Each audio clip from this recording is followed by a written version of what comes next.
Hola, buenos días, ¿cómo están? He estado pensando en los últimos días que el gobierno de Milei es un gobierno realmente excepcional. Me refiero a su capacidad de gestión. El tipo es como un tren, ya lo mencioné en otros videos. Un tren tiene una vía y la única posibilidad que tiene es ir por la vía y no puede desviarse del camino ya trazado de antemano. Y Milei tiene una especie de vía ideológica interna. Él no duda porque está convencido de que sus ideas son la verdad absoluta. Entonces, por eso reacciona tan violentamente cuando alguien discrepa, así sean cosas nimias, porque lo sacan de la vía. Entonces su capacidad de gestión es admirable, habida cuenta de que uno tiene que, por supuesto, discutir esa capacidad de gestión, qué resultados produce en la mayoría de la población. La mayoría de la población depende de la gestión del presidente de la República, estoy diciendo una obviedad. El problema grave es que él tiene una ideología absolutamente rígida, trasnochada desde el punto de vista económico y profundamente cruel en lo que tiene que ver con lo meramente humano.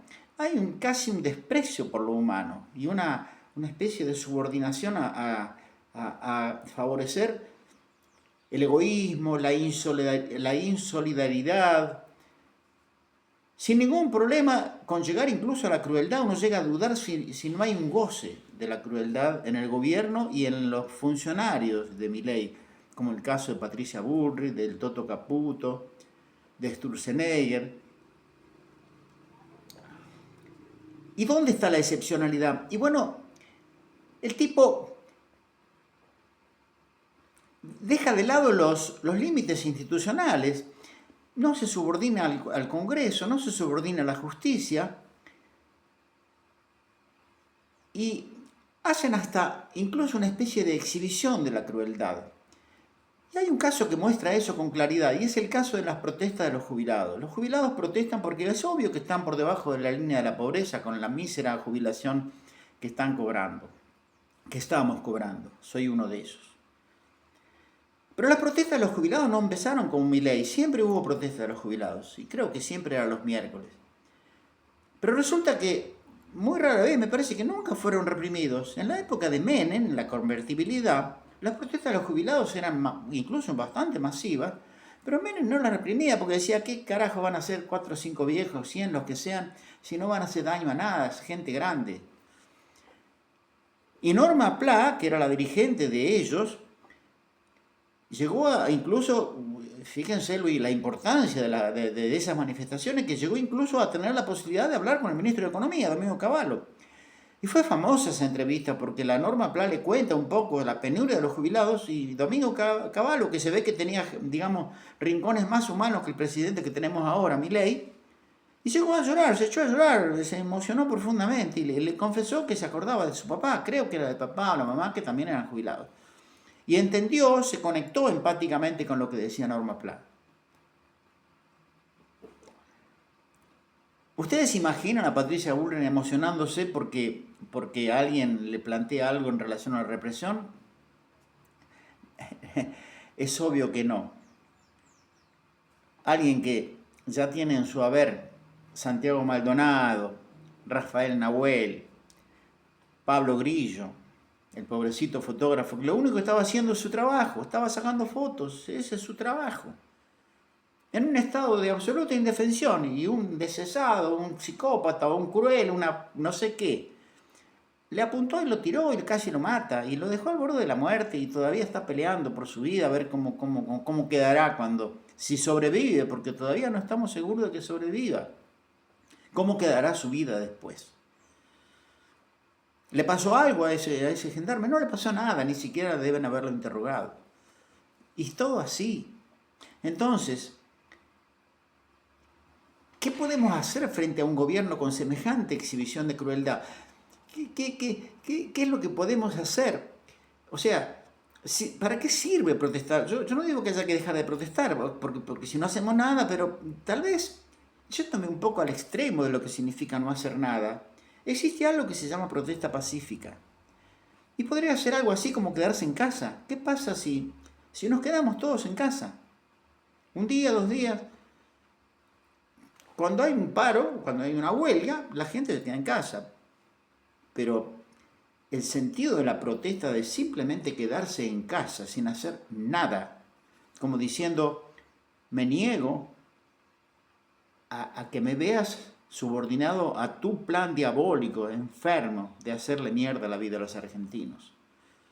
¿Qué sé yo?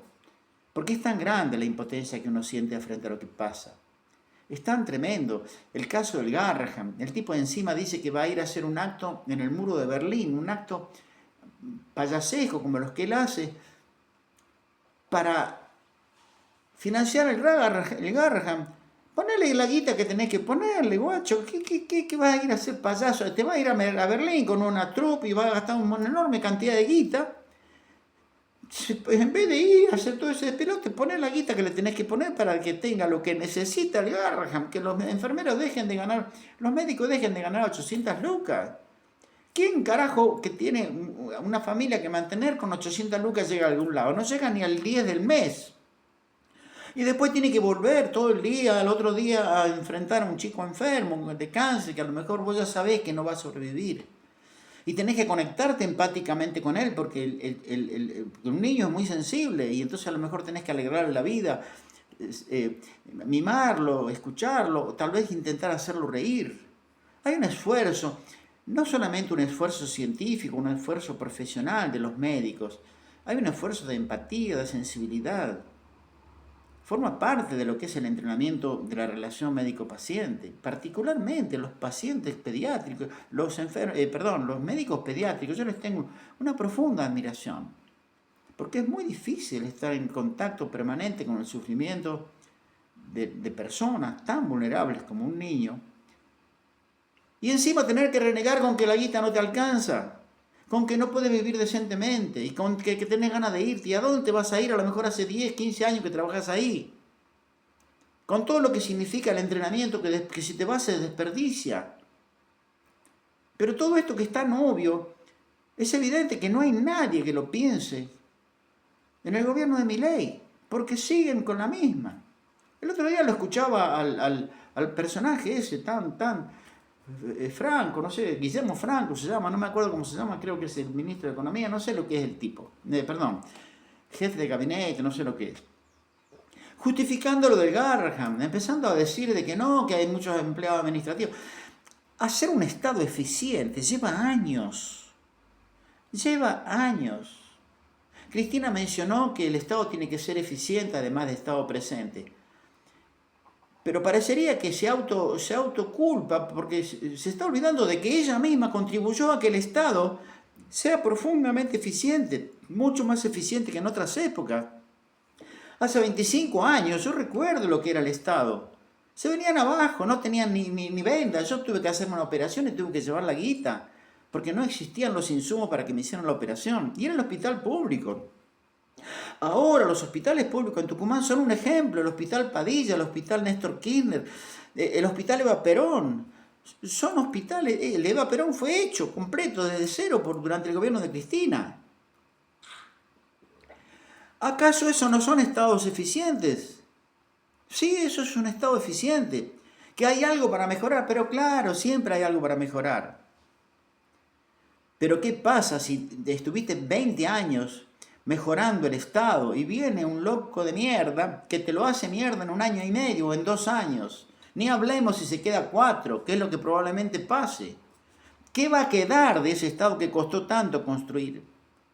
¿Cómo hacemos para conseguir una médica como la que el otro día lloraba frente a un entrevistado, con una sensibilidad extrema por su penuria económica y su dilema? Aprendió a ser eficiente y a tener sensibilidad frente a un niño enfermo. ¿Y qué se tendrá que ir a otro lado a hacer otra cosa? ¿Cómo es la cosa? ¿Cuál es la idea? ¿No dan ganas de quedarse en casa y decir, bueno, yo protesto, no salgo más a la calle, me quedo en mi casa a ver cómo hacer para reprimirme? Y hasta que no cambies tu manera de gestionar, yo no me muevo de mi casa. No sé, algo así. Tiro una idea loca, ya sé que es casi imposible pensar que se haga algo así, pero sería una protesta, no sé, a la manera de Mahatma Gandhi, qué sé yo. Porque con la fuerza de esta gente, frente a la fuerza, por mínima que sea, responden con más fuerza. Y por mínima que sea, hasta le inventan la violencia para poder realmente potenciar su propia violencia, que la tienen radicada profundamente en su alma. Por eso odian tanto, por eso insultan, por eso no hay manera de discutir o hablar cambiar un par de palabras con ellos, porque es inútil. Aún así seguiremos haciendo esto.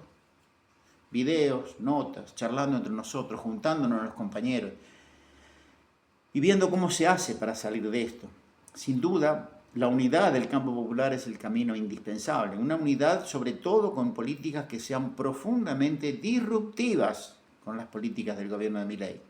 ¿Qué es eso de que viene a destruir el Estado? ¿Qué es eso de que no se hace más obra pública?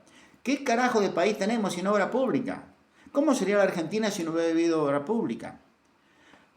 Mire China, la cantidad de miles de kilómetros de vías férreas, de trenes de alta velocidad, represas, todo. Sáquele el Estado a China. Fíjese cómo era China hace 30 años. La mitad de la población se cagaba de hambre. Y ahora tiene una clase media que crece y que es todo un problema porque incluso tiene aspiraciones de vivir como clase media. Sacar la obra pública, destruir el Estado. Hay que ser muy, pero muy pelotudo. Esa es la verdad. ¿Y todo para qué? Para un equilibrio fiscal mentiroso. ¿Y todo para qué? Para que 4 o 5 millonarios, mega millonarios, tengan más guita que no les sirve para una mierda, porque si no habrían parado hace rato de juntar la guita. Y encima ni siquiera son de acá, son de Estados Unidos, son del planeta. Quieren mover el planeta, manejar el planeta a su gusto y piacere. Y este salame subordina a toda la población argentina, haciendo mierda el país, destruyendo la industria, destruyendo la ciencia, porque todo lo que dije con respecto al Garrahan y a los hospitales vale para los científicos, que son el orgullo nuestro. 5 premios Nobel tuvimos en la Argentina. ¿Qué te parece, hermano? ¿Cómo puede ser? No sé cómo vamos a seguir, pero sí sé que si no nos unimos y no planteamos en serio alternativas políticas al gobierno de Milei, y por lo menos empecemos a votar distinto, a ver si eso le mueve la aguja, no lo sé. Como siempre, gracias por verme y por escucharme.